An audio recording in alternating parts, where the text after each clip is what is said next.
What's up, guys? It's your boy Smalls with Thoughts from the Bench. Coming to you guys with the brand new college football show, all-purpose garbage. The college football show for idiots, pretty much. Basically, just for the common fan. We're not looking too much into stats or anything like that. Joining me is the TFTB founder, Mr. Stats are Jared for White. dorks, baby. That's right. Yeah, What it do? analytics. Not Hey, analytics. there's a time and place for stats. You know where it is? The garbage and after the Super Bowl. That is true. Yeah. No, the clutch gene can't be captured on paper, man. Hell no, baby. No, thanks for having me, Smalls. I love this show. I love this idea. I'm excited to dive into the world of college football pretty aggressively. Yep. So, I mean, just to give the people a taste, too. So, obviously, I'm like the bench's like main college football guy. It's my favorite story to tell. Yep. You literally sent a resume saying we needed a college football guy. Mm-hmm. And yeah, and now I'm here. I'm about. That was Can't probably, get rid of you. Yeah. You tried. Actually, you didn't try. I just didn't show up for a little bit. But yeah, no, I think this will be interesting because I'm coming from like 100% fan perspective. I watch college football religiously. My favorite days are where I just sit on my couch on a Saturday and watch college game day all the way through to the Pac-12 games at midnight. So that's one side. You're not as big of a college football fan, but you are a big draft guy, big fantasy football guy. So I never never had a team, but one thing I love is looking at it through kind of, the NFL draft, what those players are going to mean to fantasy football. And I would say aggressively, a large majority of my betting hits have been the over in college football. Oh, yeah. I mean, Texas Tech, Texas A&M, and Baylor. I think those three have won me more money than any other bet in my entire life. Just go in the over. So yeah, I love it from draft, fantasy, and betting, baby. That's why I love college football. Yep, and it's my favorite part of the year. And we're coming up on the first weekend. The slate of games isn't too impressive. Yeah. We're talking like Nebraska, Illinois, and like. I don't think it's ever too sexy off the rip, though. No, it's usually pretty bad. There might be some years where they have like one premier game to start the year off. This is not one of those years. Like, I'm trying to think of who's even playing this. It's such a bad slate game. I'll be watching it. No question, and betting on it for sure. But yeah, man. I mean, I'll be watching it too because football's back. You know what I mean? Like, I'm dying watching preseason games now, so I'll be watching every inch of football I can. Oh yeah. Let's take a look at the slate game. So we got Nebraska, Illinois. Love it. UConn, Fresno State, which UConn won't even be a program here in like a year. Yeah, that's a weird one for me, man. I'm pulling for Fresno State there just because fuck UConn. Yeah, fuck UConn. I'm in Connecticut now, so fuck UConn. Then we got Hawaii, UCLA. It might be interesting. I feel like Hawaii isn't that great, but they have some of the best uniforms in college football history, though. Without a doubt. UTEP, New Mexico State. Big UTEP guy. I don't know why. Okay. All right. Southern Utah and San Jose State. The funny thing about UTEP is that there's always, for no reason, a running back that I call some like deep late dynasty flyer, and he's always at a UTEP. Yep. Aaron Jones, though. Aaron Jones hit. That's all that matters.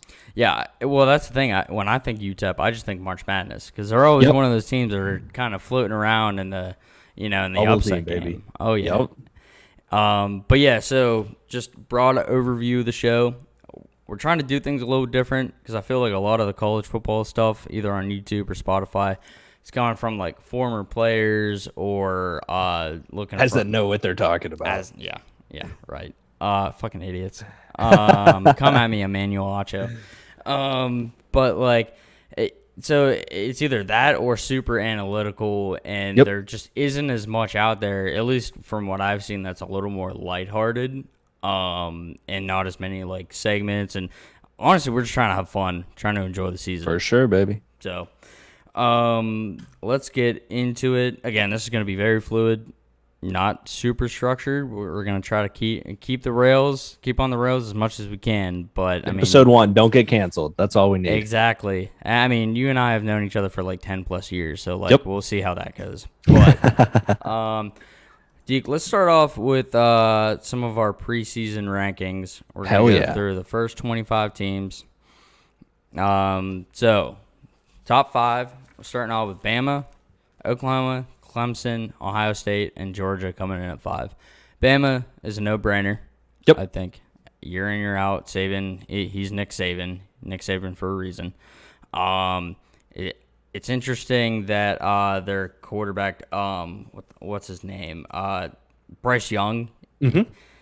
So much hype, getting a ton of money from all the NIL stuff. And that's probably a topic for another show, but like, there's a lot of hype behind this guy, and they've lost a ton of guys. But I'm not surprised that they're still as high as they are, even though they lost like 8 guys on starting offensive side of the ball. But yeah, I mean, they had so much. I mean, you look at Waddle, and you look at Mac Jones going. You look at Najee Harris going.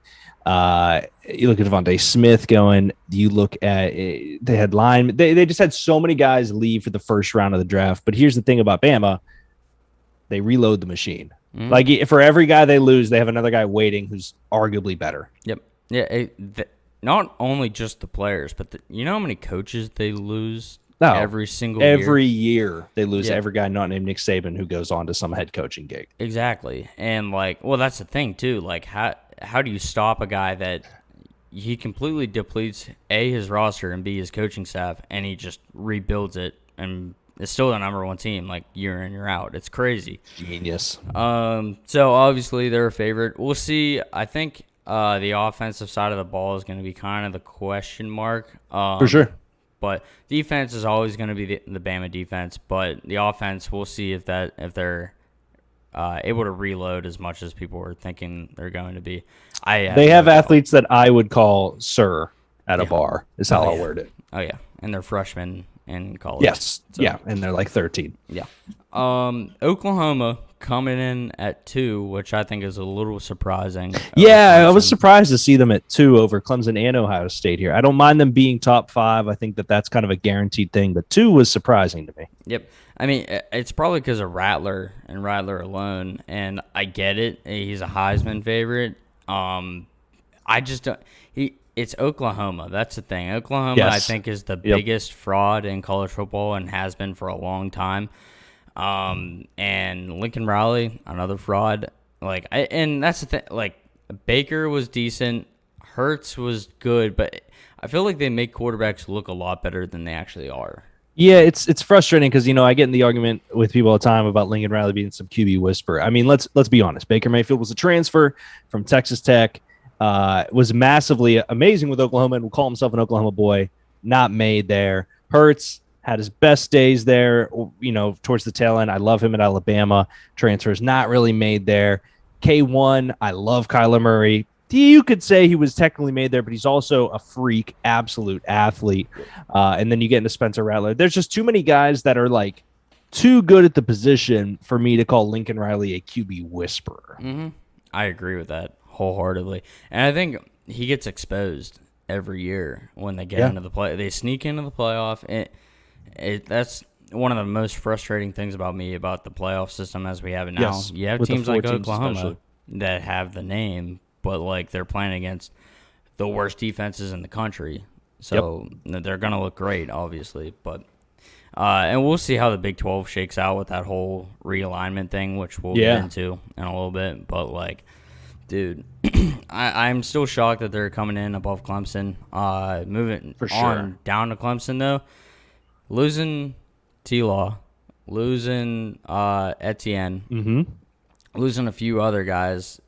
It'll be interesting to see if DJ can come under the helm. And he looks good. I really like him. But we'll see if he can pull it together as much as they're thinking he's going to. Like a full offseason as a starter, I'm sure will pay dividends for that guy. Yeah, and it's one of those things where, like, we always talk about, is there going to be another coach that takes over in terms of what Nick Saban's been able to develop? Not so much at Alabama, but the ability to stay at a franchise. I mean, that's what they are.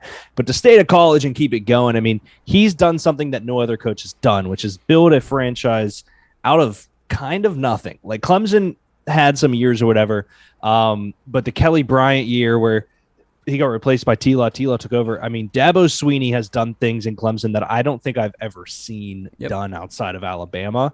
So he's another guy. I think this will be the defining year if Clemson's able to reload the machine the same way as Bama, we're going to see a lot from this Clemson team because they are without their Captain America T-Law. Yeah, and I think Etienne's going to be a bigger loss than people think. Yeah, for sure. It almost sounds like they're going into a running back by committee situation, which it can work. It's just Etienne was steady for 4 years. Yeah. So we'll see how that shakes out. Ohio State, I'm not. This is not me being biased. I'm not sold on Ohio State this year. I'm really not. I am, man. They would be my two. Do you know why? Why? Olave, a wide receiver. Olave's great. He's incredible. And they have some other threats. They have such insane wide receivers. And how do you get a good team in college, Smalls? Wide receivers. Just throw them the ball. I know, but that's the thing, man. Like C.J. Stroud, he's not proven whatsoever, and he's going to be the number one guy. And then you got Quinn Ewers, who I guarantee if Ohio State struggles for a few games, all the fans are going to want that guy going in. And as electric as that guy was in high school, there's just something off about him that I don't know what it is. He almost smells like Terrell Pryor. Ooh. That's what he's... Now, hear me out. I think they have one of the best quarterback rooms in the nation. And they're coming off a couple years of high-profile quarterbacks. I mean, Dwayne Haskins has had a weird NFL career, but he still threw for 50 tutties at Ohio State. And Justin Fields just came off a year that I think we could all say should have had him in the top 5 of draft picks, but he fell to the Bears. Mm-hmm. So, I mean, that doesn't directly correlate to success for the guys in the current room, but I do have a little more faith in this room as a whole. Yeah, Ryan Day, I think, is a great coach. What I'm interested to see is, and I get that it's Ohio State. I get that they've made the playoff for so many years now. Yep. And really that creates that vacuum of talent that we always see with playoff teams. They just get all the best recruits, and they're far and away the best every year as far as recruiting classes. But what I will say is that Ohio State, they're pretty thin in the defensive backfield. And that's what people are worried about with them. And, I mean, it's been like that for a few years now, I think. They haven't had the grit. Like, who was the main guy? Yeah, Okudah. Jeffrey Okudah was their big one once the Lions third overall. But they really haven't. I mean, Malik Hooker was probably the most recent after that I can think of in terms of high profile. Yep. Well, and that's the thing. Shaun Wade, who was on the team last year. Man. Well, that's the thing, though. He wasn't that great last year. No, he was terrible. Yeah. 2 years ago, he was an elite talent. Last year, man came out as not a blue chip, not a gold chip, not a silver chip, a bronze chip. Yep. And was terrible. Yeah. Burnt. Bad. So I think that's the one thing to watch out as far as Ohio State's concerned. But, again, they'll just because of how it's currently set up, they'll probably be that third or fourth team in, if I had to guess. Georgia, I don't know. Here they are again, Smalls. Here they are again. Yeah, and that's the thing. They have a lot of hype this year. I think this is Kirby's big year to try to prove something. There for a while, he was doing great. He was out recruiting Saban. He had great teams with Fromm and insane players. Yeah, Chubb and all those guys. It's just they're in the SEC, and the SEC tends to not eat each other alive, but like it's a tough fucking conference. And like JT Daniels, he had a great end of the year last year. Not sold on JT Daniels just yet. So they got a tough road ahead of them every single year. And the nice thing is that, Georgia does produce some top-end talents. I mean, Eric Stokes coming out at cornerback, going to the Packers. They have some edge rushers that I really like. You look at that running back room that you alluded to that had Sony Michel, Nick Chubb, and Todd Gurley. Yep. They got some dogs. The problem is that they just always seem to be the bridesmaid. Yep. Yeah. Well, and not only that, they lost their big receiver, George Pickens, who tore his ACL. He's out for the year, so I'm just not quite sold on Georgia quite yet. Maybe they'll surprise me. Who knows? But I feel like they're going to get right, in the home stretch of the SEC schedule. And I don't know if fall apart's the right word, but I think they're going to just get knocked down enough where they're not going to make the playoff this year. I'm cool with that. So let's go to 6 through 10. A&M, Iowa State, Cincy, Notre Dame, UNC. Start with A&M. Kellen Mond, who is by far the most overrated quarterback I think I've ever seen.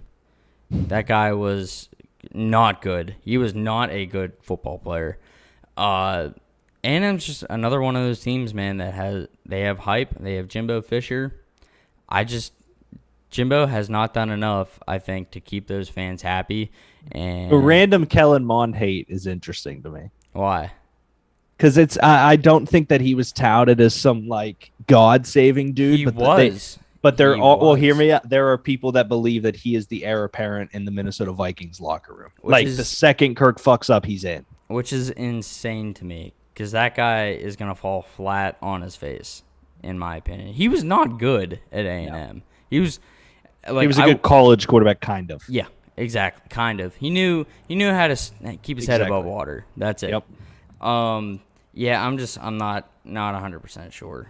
They do have a ton of other talent right now, but I think it'll really depend on their quarterback situation. We'll see how. Yeah. 100%.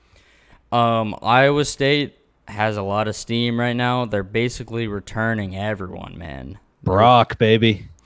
I don't mind Brock Purdy, man. I kind of like Brock Purdy. Yeah, I don't know exactly where he tails in when it comes to this class for quarterbacks. I think Brock Purdy is here's how I'll word it. He will be the reason they win if they win. I don't think Brock Purdy will be the reason they lose when they lose. Yep. No, I agree with that. I think having Breece Hall as a running back also helps. It also helps, like I said, that their entire starting lineup is returning. That's almost unheard of. And they were a really good team last year. So good, in fact, that they scared away Texas and Oklahoma. So, Cincinnati, Desmond Ridder, man. Yeah, senior. Big Desmond Ridder fan. Just not to the Steelers, please. Yeah. Desmond Ridder, I don't want to say he gets bailed out by his defense, but the defense is what makes that team it's great. Elite, man. It's every year. Number 1 or 2 in the country.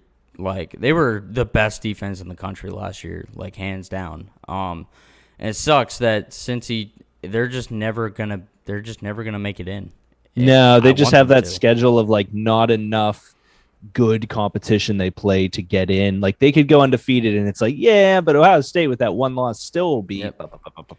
That's why I hate the 4 teams. We can go on for that forever. Yeah, exactly. That's the thing, though. I think the AAC is a much stronger conference than the Big 12, top to bottom. I truly believe that, and that's why I think it's kind of bullshit that Cincy gets left out of the conversation all the time. But it is what it is until we change it.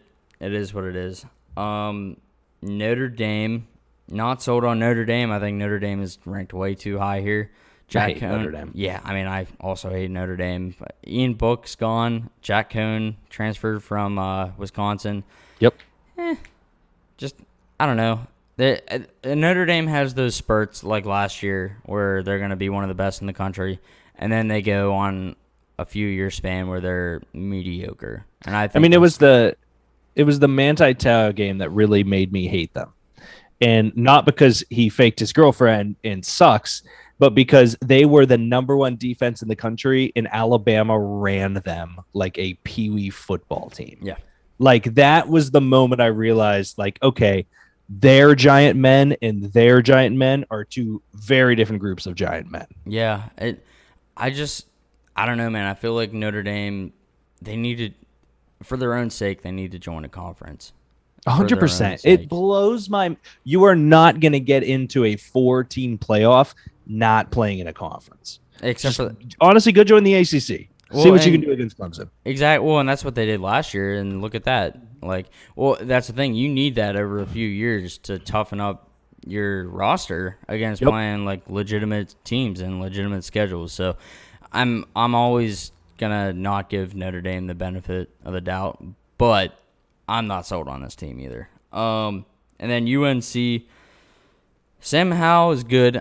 He looks just like Baker Mayfield 2.0, just, you know, confident, like can run the ball, has a pretty good arm.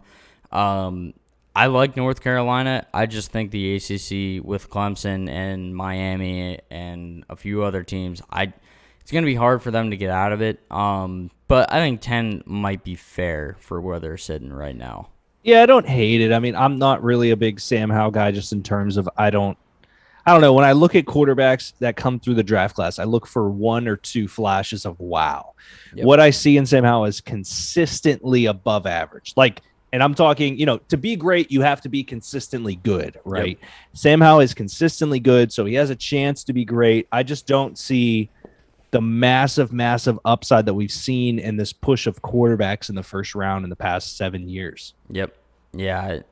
Yeah. We'll see. I think Mac Brown has that program at least trending in the right direction for sure. 100%. He went and changed the culture very quickly, and he's doing some good things recruiting wise too. It's just it's having Clemson in that same conference is just gonna kill them, I think. Agreed. So yeah, we'll see. UNC being good at football is always interesting though.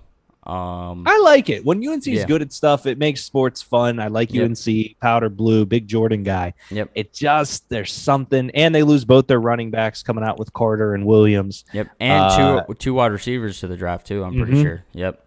It's just going to be a big year, I think, to see what Sam Howell can actually do. Yep. And that's the thing. It will pretty much all come down to that and playing Clemson, I think. Yep. Let's go to 11 through 15. Oregon. There they are. Wisco, quack, quack. Florida, Miami, USC. I love 11 through 15, just for the record. This is fun. Why?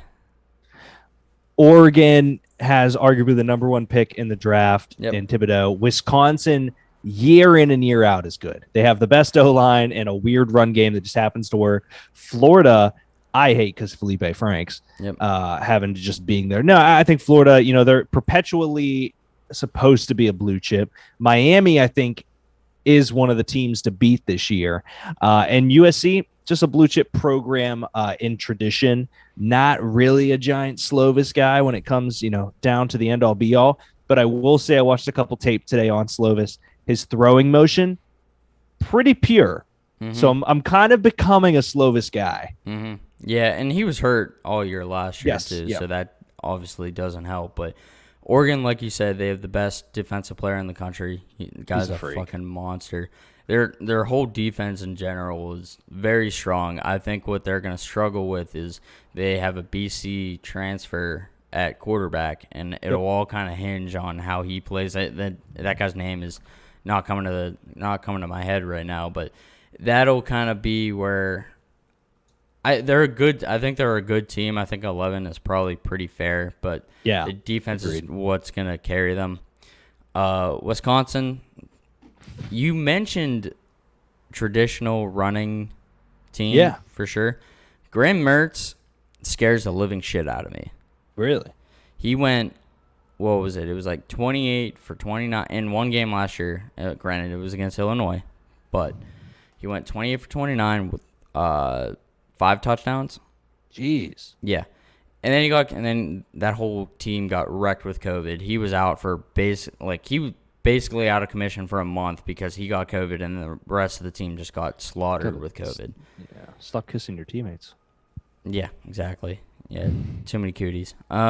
But Wisconsin scares the shit out of me. Their O-line is always good, man. Always good. Yeah, and I don't even know who's at running back for them this year, but I think it'll be interesting seeing Paul Chris try to transition to a passing offense because you do have I'm not 100% sold on Graham Mertz because he's only played like 4 games maybe. Yeah, I thought he had a small resume due to that COVID shit, but he did. Okay, cool. I'm still scared though. He in those performances he looked really fucking good.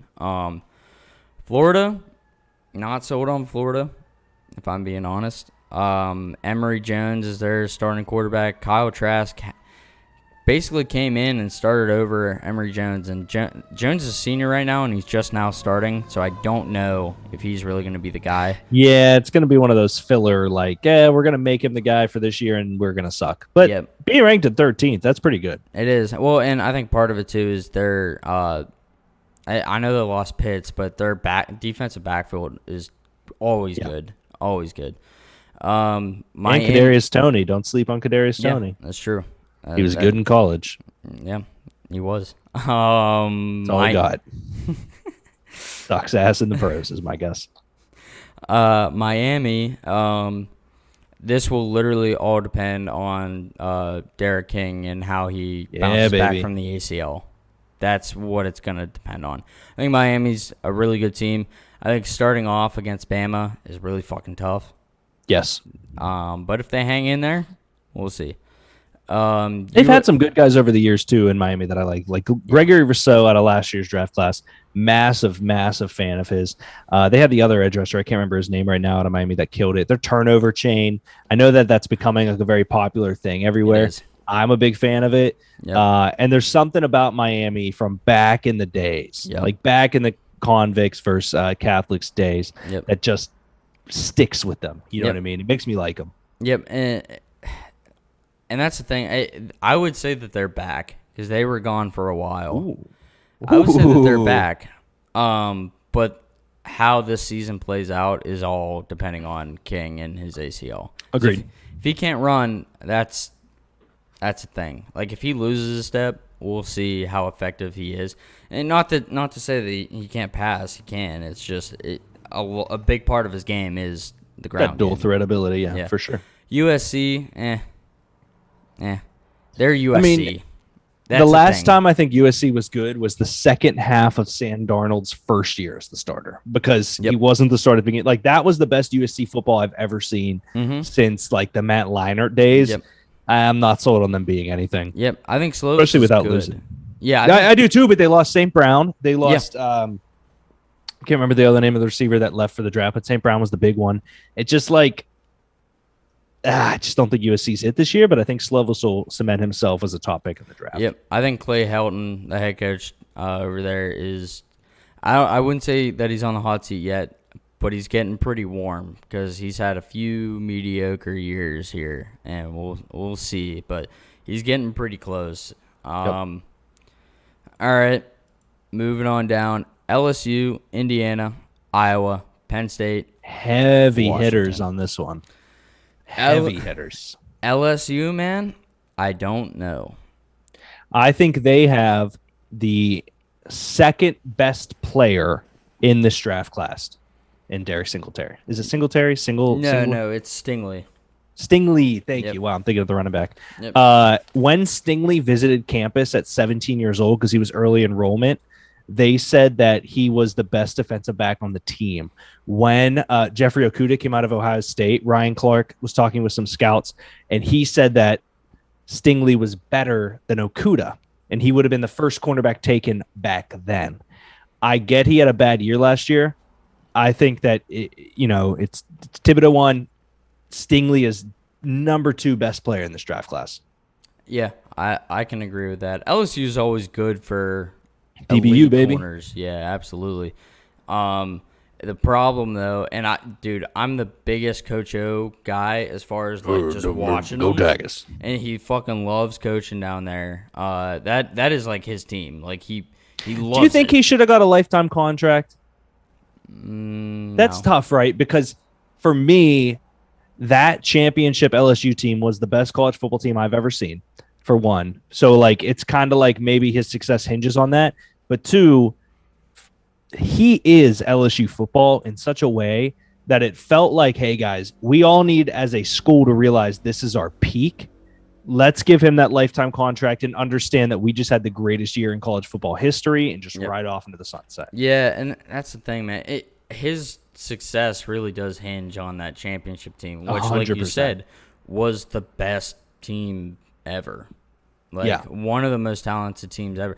Part of it was Joe Burrow just came out of fucking nowhere. Left fucking field, man. But at the same time, like last year, hangover is an understatement.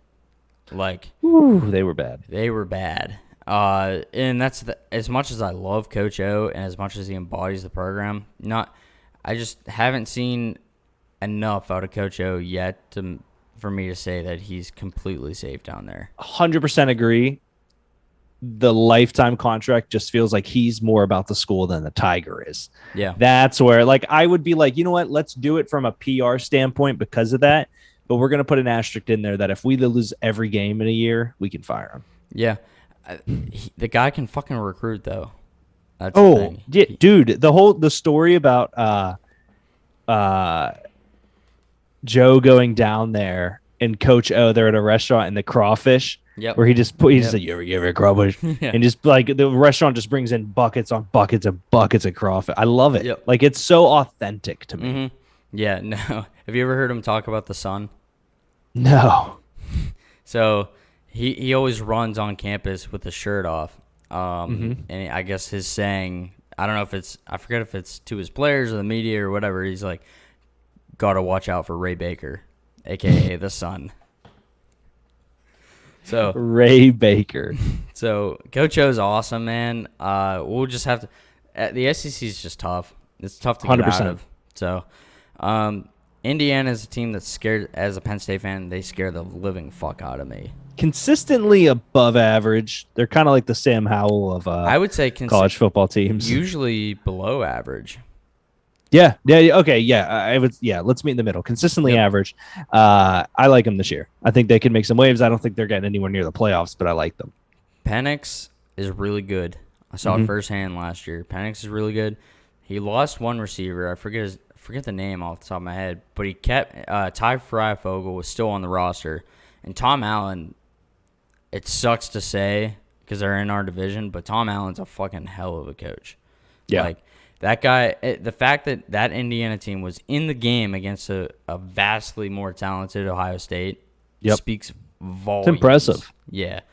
And what scares me about them is I know for a fact that, like, they're circling Ohio State and not Penn State. Their program has made enough leaps and bounds that they're looking past Penn State right now, and that scares me big time.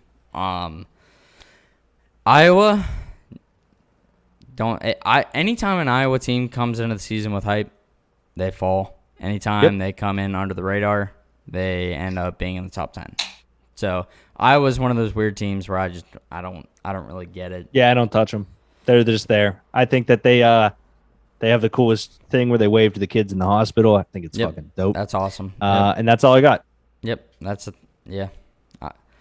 I hate playing Iowa too. I really do because they always seem to get us, or Tough at least boys, it's always man. a game. Yeah. And we got my boys. Yep. The fact that we're 19 Top 20. blows my fucking mind. We shouldn't be in the top 25. No. I get that we have momentum. We won 5 straight, but Sean Clifford is still our quarterback. Man, here's my question. In your mind, what's the difference at the Penn State football campus, Penn State, everything about it, between Sean Clifford and Trace McSorley? Sean Clifford, you don't go into a game feeling like you can win. Okay. Every game. That's what I'm feeling. Yep. Clifford has streaks of being good. Like, but Trace made you believe. That's the thing. Trace made you believe. I wouldn't even say he was just scrappy. Trace had talent. Now, I'm not saying elite NFL talent, but he had enough talent, and his head was there. He was a competitor. No matter what, you knew that you were going to be in the game at some point. He's never going to give up. That's the thing. And he knew the game. He's a smart quarterback. Clifford doesn't have the head for it. That's the difference. Like, Clifford just does not have the cool head. And I just had to ask because I feel like on paper they're not that different in terms of what they're being asked of the offense, but as humans, they're very different. Yeah, and I don't know. Part of me really wants to say that last year was a fluke, and I have a few reasons why. We had a new OC, we had a new offensive line coach, and we had a new wide receiver coach. The offense as a whole struggled, and the two position groups that struggled the most were the O-line and the wide receivers. Guess what? They also didn't have spring practice. So they had new coaches, a new OC, no spring practice. Training. That's crazy. That's tough. But at the same time, when you have Sean Clifford under center, I'm just not confident.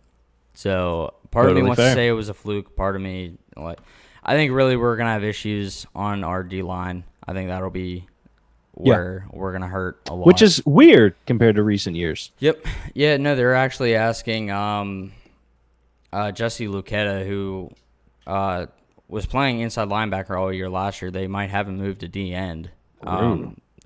He's big. Like, I think he can do it. I don't think he was just a big change. Yeah, that's the thing. Like, Michael Parsons left, and I think Luchetto, it was his first year really being involved. He just couldn't run the defense like Micah could. So we'll see. I think we got some dogs, but like, I don't know, man. I mean, we got the best tight end room in the country. I think our running back room is fucking awesome. And we have a new OC from Texas. Mike Gearsage is actually looking. I'm excited about him. We'll see how he, pans out. But I'm skeptical. I think our over under for wins is 9.5. I think I might have to take the under on that one, if I'm being honest. Depressingly fair. Yep. I'll get into my Penn State rant with me.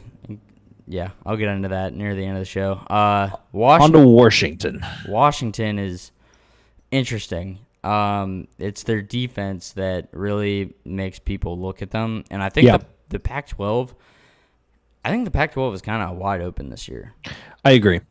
So, I mean, between ASU, and we'll get to them in a sec, Oregon, you also throw in USC, and UCLA is a team that people were also watching right now. Yeah, they always get in the conversation, but do they ever deserve it? It's kind of the question. Well, I think I heard a take recently that Chip Kelly, he's had a year or two down there, and it's starting to turn around a little bit, and people are getting that feeling. But I don't know. But regardless, Pac-12 is wide open, and I think Washington could be the team that ends up taking it because of that defense, I think. But let's go to our last five. Texas, Coastal, Louisiana, Utah, and ASU. Texas. Fuck Texas. Not yet. Yep, horns down, baby. Horns down. Find me, NCAA. Yeah, that was such a fucking dumb rule. I would do it every time. Sarkisian is in his first year. That's what is making me scratch my head on this one. It's going to take more than a year for them to be back. And ever since Sam Ehlinger did the whole we're back thing. I fucking hate Sam Ehlinger. Same. They've been a dumpster fire, and I think Tom Herman he made that program the laughing stock of college football. The best thing he ever did was that text that said horns up. Yeah. Oh man, that was hard. Yeah. Man. I don't buy it though. Nope. Fuck no. Coastal, we'll see.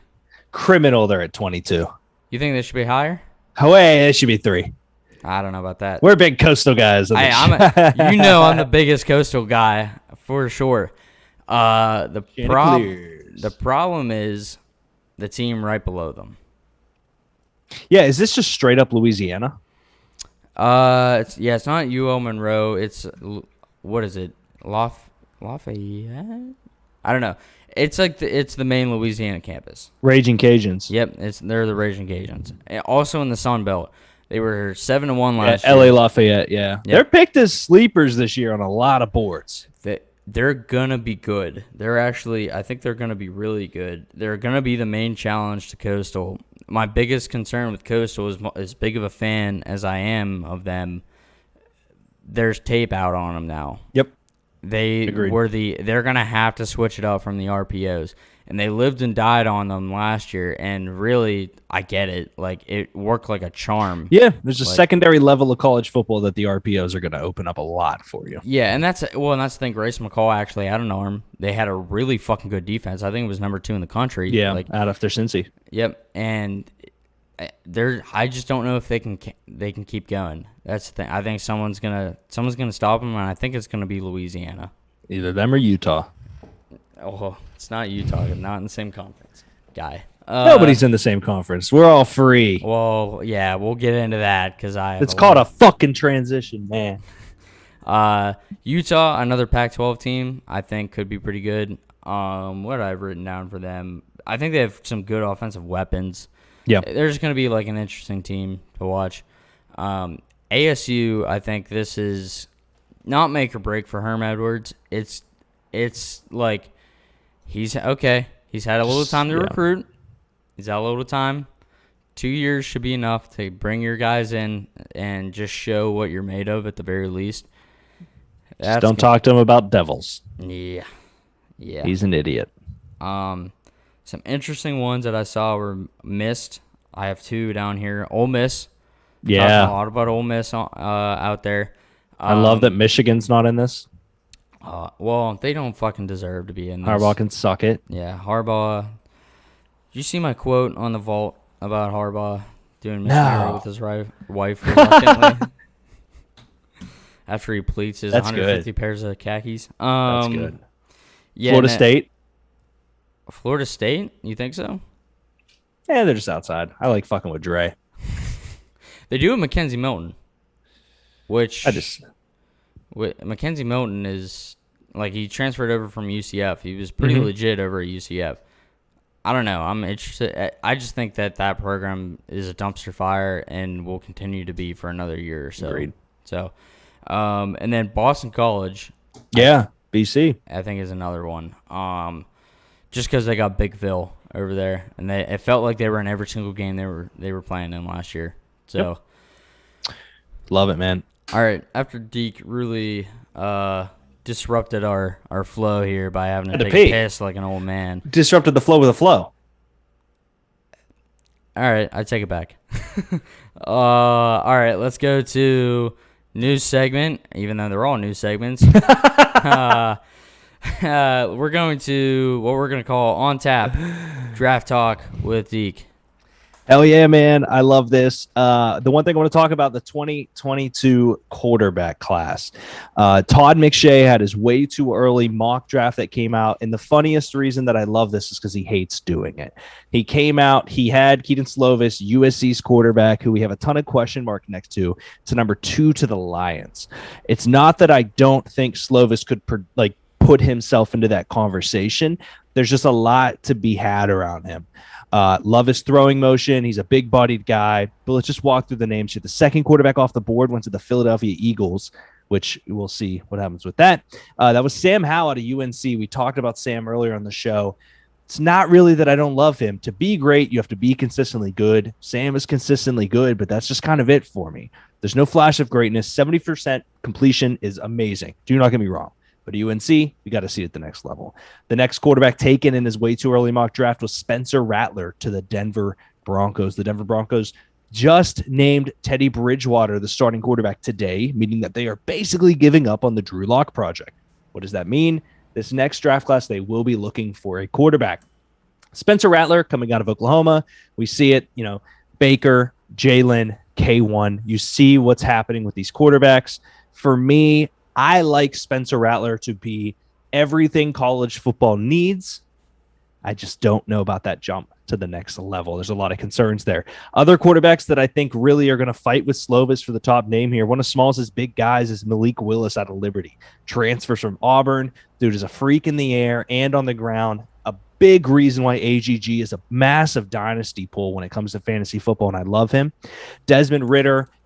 Todd had him going to the Steelers. It's not that I don't think we need another quarterback. I love me some Dwayne Haskins, despite him getting the number 3 role basically going into the season. Ritter's great. I just don't think he's going to be the heir apparent anyone. As a backup, cool. Love him. Do not think he's going to be starter material, which is fine. And they get into the last name on this list, which is Brock Purdy out of Iowa State. We touched on Iowa State. We like Brock. I, again, don't see a massive future for Brock Purdy here. But all of these guys can fight with Slovis to be the top quarterback taken when it's all said and done, because as we mentioned earlier in the show, Joe Burrows came out of nowhere, so who knows? Yep. No, exactly. Yeah, I mean, there might be one guy that isn't on this list that's going to come out of nowhere and just win the Heisman or go could be Derek King, who I did not mention on this. So exactly, you know what I mean? Could be. Yeah, and I think the question mark on him, like I said, is his ACL. We'll see if that holds up. But yeah, Spencer Rattler, like you said, he's an Oklahoma quarterback, and he can be electric, but he's an Oklahoma quarterback. I think that's the main. I think his pro career will 100% who takes him. Yep. And I do not believe Denver's the best situation for that skill set. Yep, I agree. Sam Howell, I think, is a backup for sure. There aren't many names, at least that we know of right now. No, for sure. Excite me as far as the draft goes. I mean, a lot of the times we get, like this recent draft class, we were spoiled with all the big names that came out. I think that the Baker Mayfield, Sam Darnold, Josh Allen, Lamar Jackson, Josh Rosen draft class is massive and sexy. But you look at draft classes in the past. I mean, Smalls, if I were to sit here and tell you that I could find 5 people that wouldn't believe Marcus Mariota would still be the starter in Tennessee, you'd say bullshit that year. You know what I mean? Like there's guys where we just think are going to be the end all be all. And I'm not talking like Mitch Trubisky. I think that was a flop, but like we really thought Jameis Winston and Marcus Mariota were going to be it. We really thought Jared Goff and Carson Wentz were going to be it. Sometimes you just miss, man. And sometimes it's not really a miss, but there's just another guy in the cog that is an NFL starter. Being a top 20 NFL quarterback, you are still top 20 at a position on planet Earth, which is something to be proud of. Just maybe you're not going to be the blue chip guy like Kyler Murray or Lamar Jackson or Patrick Mahomes. Yeah, I think so. I don't know if he's really going to go to the draft this year, but Matt Corral out of Ole Miss, I think, is another name to watch for.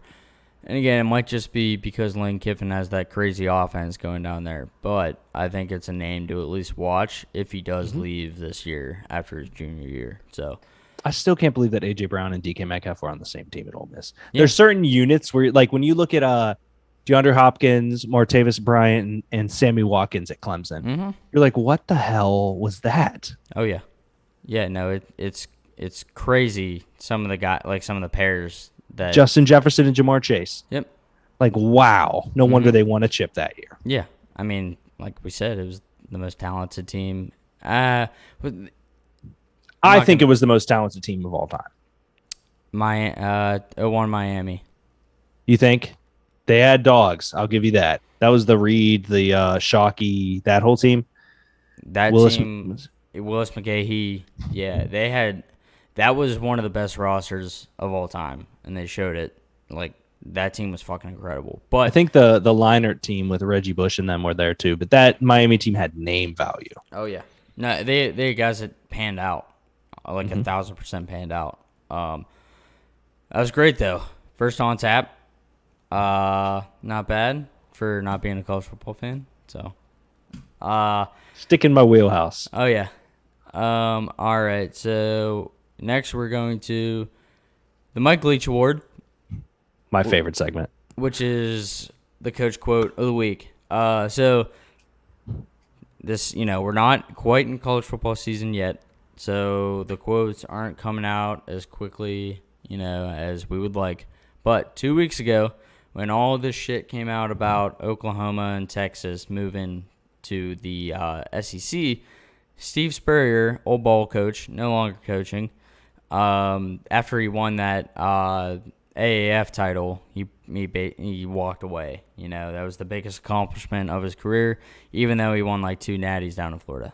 But he came out and basically he said, if you're going to struggle in the Big 12, you might as well struggle in the SEC, which I think is one of the best quotes of all time because you're tackling a few things here. You're basically saying, Texas, what are you doing? You're like, Texas, in my mind, Texas is Michigan. You can swap them. They're the same fucking thing. They think that they're elite. They have an unearned arrogance that the fans will not let go.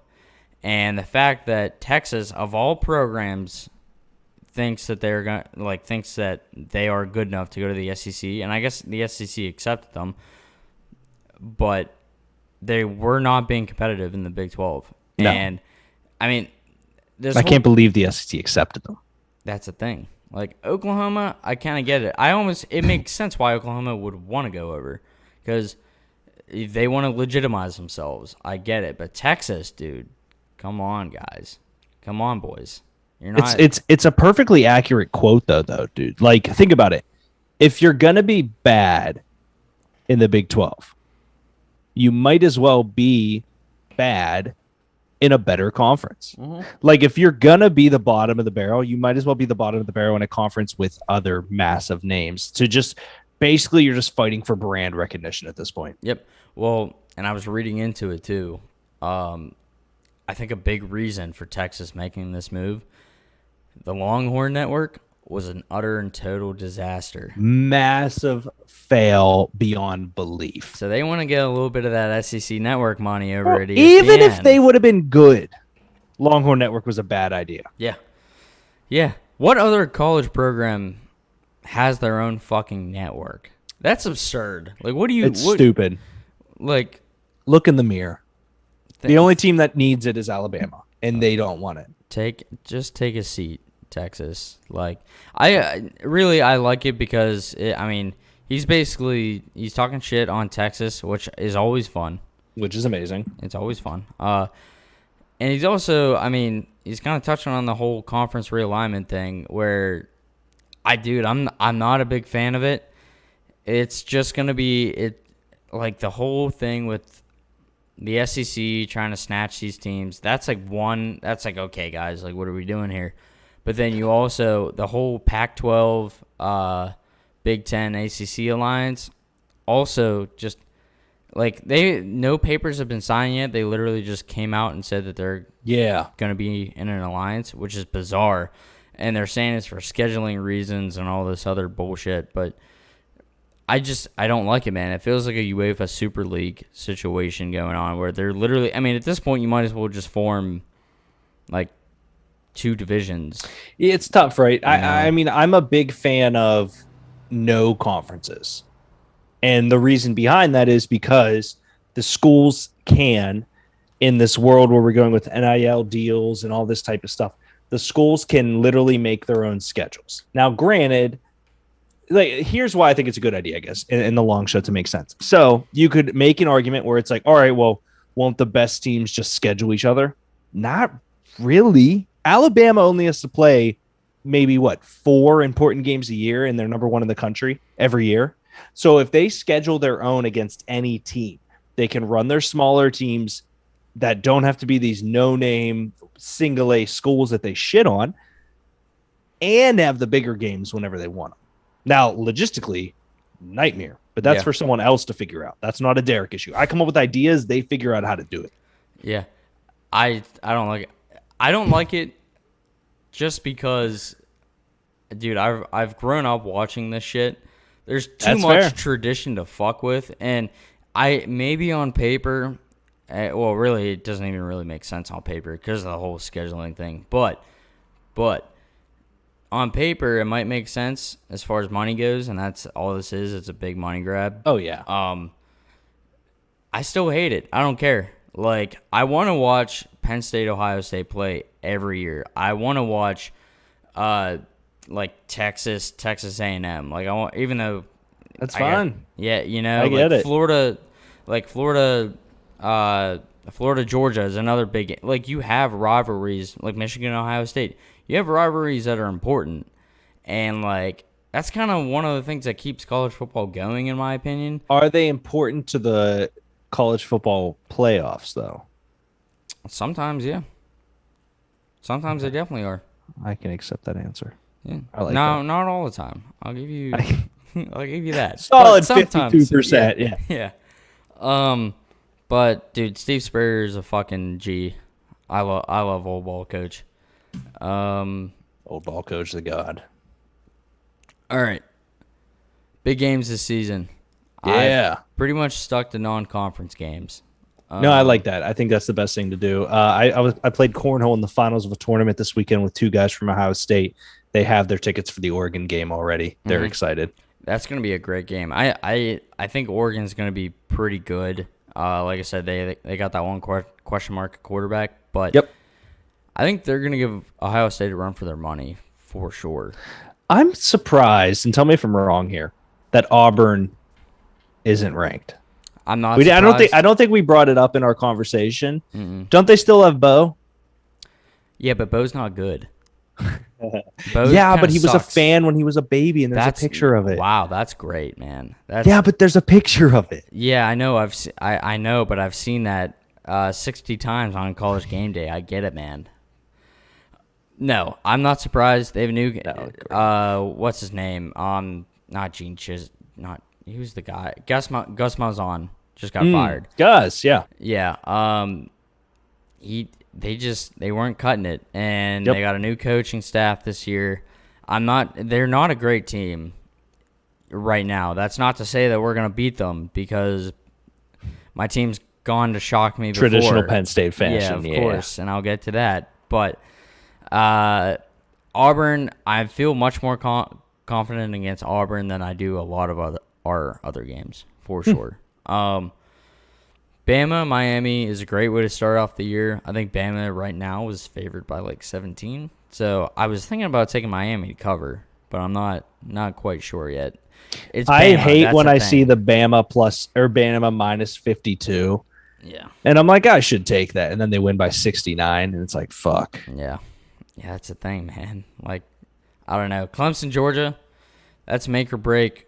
I'm excited for that one. That'll define a spot in the playoffs, in my opinion. That'll be make or break for Georgia. I think if Clemson loses that game, they can easily fight their way back into the top four.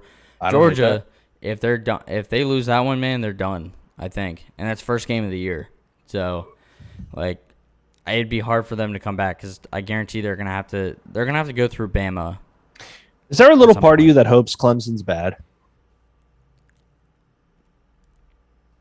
I don't know. I'm not Agreed. I'm not a big Dabo guy. But I'm not a Dabo guy. Dabo's a little preachy for me. Okay. I don't love Dabo. He put the slides in the student union, which I like. I like that, but he's also a fake God guy, which I don't like. He acts like he's this big God guy, and that has me. There's no way you're running the second best program in the country and you're not doing some shady shit. I don't buy it for a second. But the only God Urban Meyer knows is Aaron Hernandez. Oh, what? I did toss a really good joke that you might appreciate. I said we were talking about handcuffing positions. I said, well, the only handcuff I'd do at tight end is Aaron Hernandez. Oh wow, that's pretty good. Yeah, I thought it was That's pretty good. I thought it was good. Thank you. We also got Iowa State again. I think Iowa's coming in with a little bit too much hype. I love the Cincinnati. I'm excited for that game though. Yeah.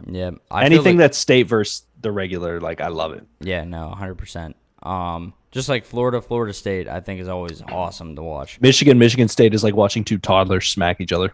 Yeah, except I'll watch it.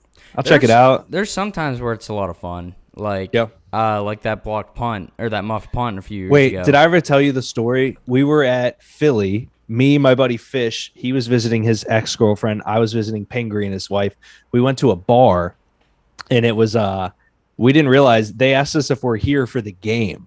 So we were like, yeah, we're here for all the games. It's Saturday. College's on. So they sat us in the section with the Michigan alumni for Philadelphia branch.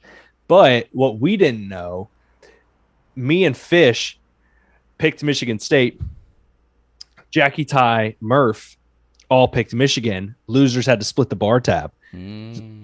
So we were massive Michigan State guys in a bar full of Michigan fans living life, dude, for no reason. Dude, that has to be the best.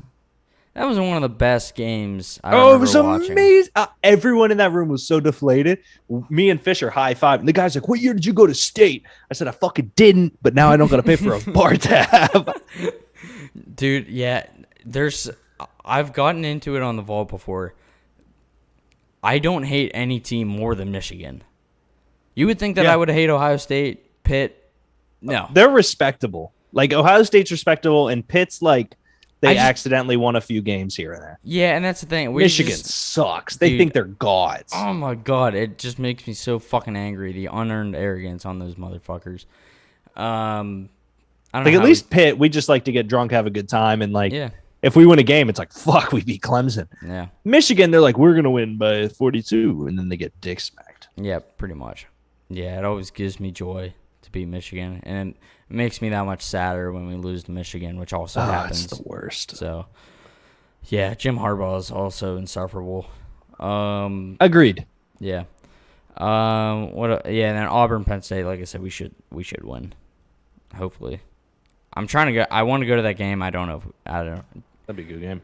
It's supposed to be the whiteout, which I think is a wild pick. I get that it's one of our first like big non-conference games in a long time. I would say this is probably the biggest non-conference I think of in recent. Yeah. We played Bama like 10 years ago, and then we played like back-to-back home and home, and then we did Notre Dame home and home too. So, Ooh. Yep. But that was like 10, 15 years ago. So It's been a while. Honestly, Pitt was like our biggest deal. Non-conference. And that was like built into the rivalry a bit more than anything, which I like. Yeah. I like that Penn State treats Pitt like a rival. Like it, you know what I mean? Like it's not, but it kind of is because it kind of is. I will say that people like Pitt fans definitely make it a bigger deal than Penn State fans think it is. Now, for sure. Oh, and I think part of it I do think is because like I love the rivalry because I grew up in Pittsburgh as a Penn State fan. So like I was always talking shit with my friends. You know, that was like a big deal for me whenever they announced coming back. But like a lot of the people that go to Penn State are from Philly. They don't give a fuck about Pitt. True. So, that's a really good point. I didn't think about that. Yeah, and the fact that like Ohio State and Michigan are like our big games. They are. So yep. Okay, that's a good point. But all right, let's get down to Don't Tell My Bookie, the weekly betting segment that we're doing here. I want to put in a futures bet. Malik Willis, quarterback for Liberty, to win the Heisman. As of right now, he's sitting at plus 4,000. I think there have been two guys that have won the Heisman in the last like 10 years at least that have started within the top 5 or 10 or something like that. Everyone else comes out of nowhere. Joe Burrow, Kyler Murray, Lamar Jackson, Devontae Smith. Basically, no one that they think is going to win the Heisman actually wins it. It's always, and a lot of the guys that are favored always end up in New York for the ceremony, but they never win it. It's always the best story. And I think that if Liberty is relevant enough, Malik Willis will put up the stats for this, and he will have, in my opinion, I think he could have a Lamar Jackson-esque year. He's better than any player he's going to play. So, by that theory, if his team just holds up, he will have numbers worthy of Heisman candidacy. That's the thing. And I think the value is there, though. Plus 4,000, I might as well just throw $100 on it, you know? Like, what's the worst that happens? Yeah. Exactly. That's just another pair of Pit Vipers. Yeah, exactly. I didn't pay for these, so. But, yeah, no, I really like Malik Willis. And fuck yeah, I love that pick. Like I said, it'll all come down to how relevant the team is. Because it's always the best story. Like, Lamar Jackson, I don't think was really competing for a national championship when he won his. He was on an ACC team that. Well, I mean, I will say, wasn't that the year that his wide receiver dropped the ball on like the 3-yard line and they lost to Clemson? That might have been. Or was that the next year? You know what I mean? Like he did enough for Louisville to get a statue outside. That's Heisman worthy in my mind. So you're right; it's story based. Yeah. So I'm a big Malik guy for sure. So I'm gonna lock this one in just because I just the other Heisman picks just don't really excite me. You know, like I'm seeing Spencer Rattler. Obviously. Rattler's the big one. JT Slovis Daniels and Helm is so high. I don't know fucking how. CJ Stroud is a shocker to me to see him that high. Yeah. Matt Corral, I guess, makes sense. Sam Howell. Is Olave in there at all? I don't think that I will live to see another wide receiver win the Heisman, to be fair, but he's not in this list that I'm looking at. No, I'm seeing Emory Jones, Emory Jones, that shocks me too. Derek King, DJ. Yeah. I'm seeing some guys, but like, yeah, Malik, he's gonna be one of those guys that comes out of nowhere. Like Kyler Murray, Devontae Smith, and Lamar Jackson literally were not even on the list. Their preseason. So big fans. All right, Deke. Let's move on to PSU talk. All right. So if you guys don't know, if this is your first time seeing me on screen, I'm obviously a big Penn State guy. Went there, grew up a fan. Both parents went there. Like, I'm a slave. I'm a cult member. I don't care.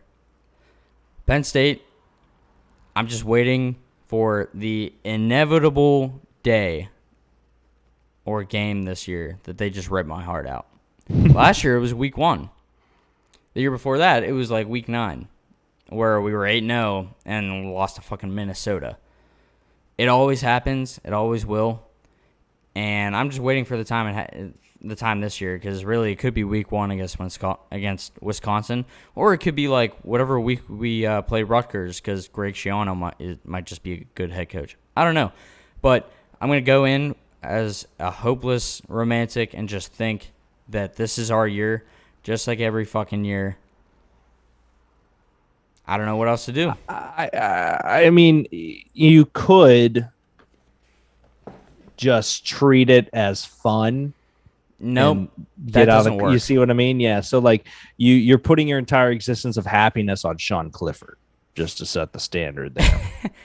And you know what? That's what sucks. I know that.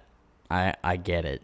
As long as you know it. It's just that inevitable feeling. Like, I just know what's gonna happen. Like, I feel like Penn State fans and Steeler fans are very aligned. We've had a great history. This year's our year. Shut up. Don't tell us any difference. We're going to have a couple really good plays and players. Our schedule will probably be the death of us. Yep. Well, and that's the thing, man. Like, I think Steeler fans and Penn State fans are very much alike, because we always say that we're going to win. We're going to win it all. We're elite. But I think there's a part of us, and I'm both, so I get it. There's a part of us. It's like Ohio State's good, and yeah, okay, Michigan's going to be good. Oh, Indiana's going to be good this year, yeah, but it's still Penn State. Like, that's how the Steelers fans talk about. Yeah, exactly. But there's the Browns will be good, but it's still the Steelers. Yep. There's a part deep down though that it's not going to work. It's not going to happen. You don't want to say it out loud, but you don't want to say it out loud. But hey, that's the life of being a sports fan, you know? Like, I'm not looking forward to, because I know I'm going to go to a few bars to watch these games. I make a scene. Like, I believe it. I'm pretty quiet off camera. You know, I'm not like a real. You've made strides in the production realm. I have. I've been called stoic though. You know, people have used that word on me. Not when I'm watching Penn State football, man. If I'm at a bar, I remember the Minnesota game. We were at a bar in DC. Row the boat. I was in a crowd of people. I was at the front, in front of the TV, fucking leaning down on my knees like this. Every good play, high fives, fucking. I'm like, I was making a scene. Like, I honestly should have gotten kicked out. Like, I was about to throw a chair. Like, that's how deep I get into it. More drunk than the HR video? Maybe not as drunk, but much more upset. Yeah. And that's the yeah. That's fair. I'm never gonna live that video down. Well, no, none of us are. Yeah. Our Deke was a good one. Love it, buddy. Strong. The perfect opening episode, guys. We're going to continue to do this show. I love this. I love a chance to talk college football. We haven't had this type of conversation, and Smalls and I have not been able to work together on a project consistently, not named Draft Day, which I feel like that's taken over its own identity. So big fan of all-purpose garbage. I'm excited to get into it. We'll have some people on this year. We'll have you have a big idea for guests, depending on the matchup. A lot of gambling talk, so I'm excited for it. Yep. No, absolutely. I appreciate you joining me. I feel like, I'm like your protege. So, like, I mean, we're very much aligned on, actually. You can call me Biggs. I won't be doing that, but. Yes, you will. All right, guys. This has been all purpose garbage. We'll catch you next week. Cheers, Deke. Cheers. Horns down, baby. Fuck you, Tom Herman.